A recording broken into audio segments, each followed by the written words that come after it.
Every family carries stories that never make it to the surface, tales that remain hidden beneath years of dust and silence. This is the story of John Miller, a man who had already been broken by life before fate decided to hand him something that looked like a cruel joke. He was a single father, working himself to exhaustion just to provide the bare minimum for his little daughter. His life was a constant battle against poverty, against society's judgment, and against the haunting emptiness of losing everything that once gave him hope. Yet destiny, in its strange and unpredictable way, offered him something nobody else wanted: an old barn, a crooked wooden structure decaying on the edge of town. To everyone around him it was worthless, but to John it was all he had left. John was not a man of privilege. He didn't inherit wealth, property, or comfort. His days were spent covered in grease as he fixed cars at a local garage, and his nights were spent sweeping empty hallways as a school janitor. He barely slept, and even when he did, it was the shallow, restless kind of sleep that came from worry. He had been abandoned once. His wife had left years ago, unable to endure the constant strain of financial struggle. And from that day forward, John's entire world became his daughter, Emily.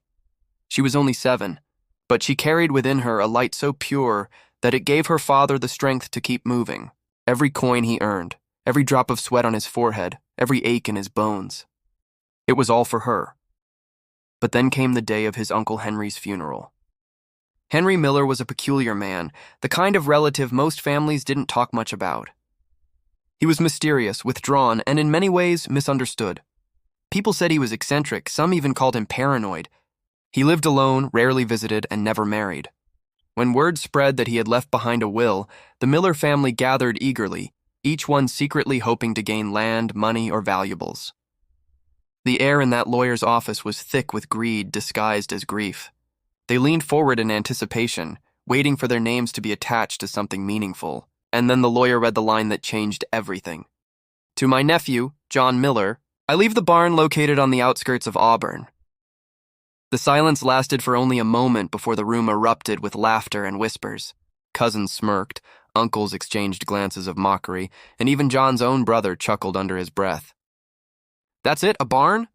Someone scoffed. Another added, figures! John always gets the short end of the stick. Their words stung, but John didn't flinch. He sat still, his face expressionless, his hands gently holding Emily's small fingers. He didn't argue, didn't question, didn't complain.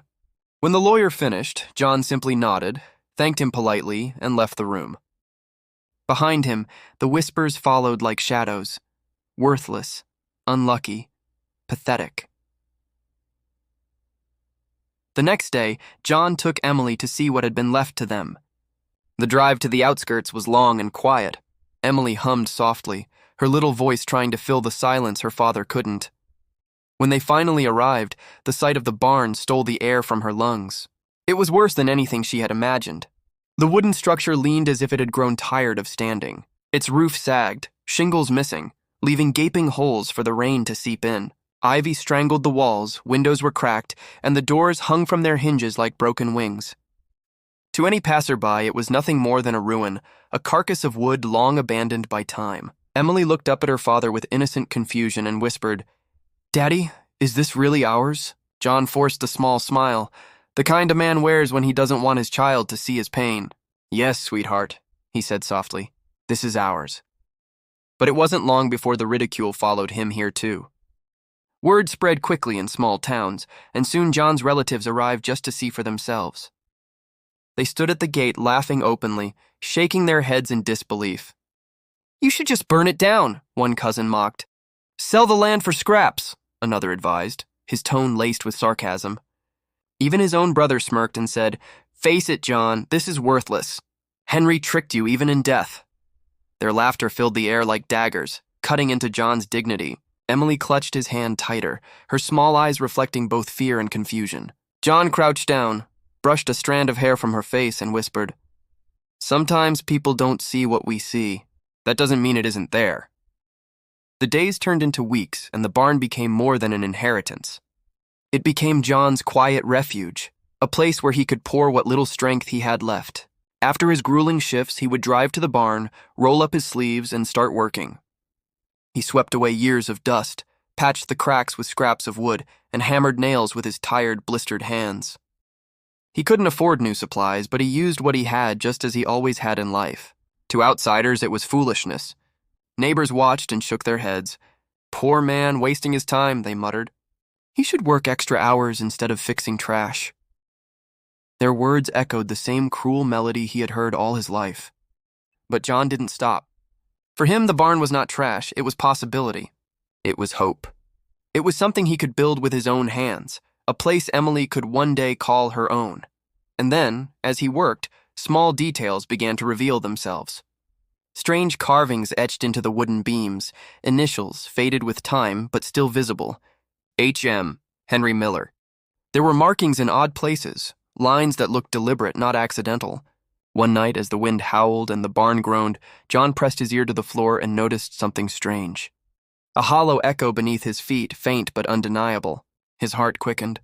Could it be nothing more than rot and decay, or was there something hidden beneath? The memory of his father's words came back to him. Stories about Uncle Henry traveling the world, collecting antiques, speaking of treasures nobody ever saw. People had dismissed them as the ramblings of an eccentric old man. But now, standing in that barn, John wondered if those stories held truth. Emily was the first to stumble upon a real clue.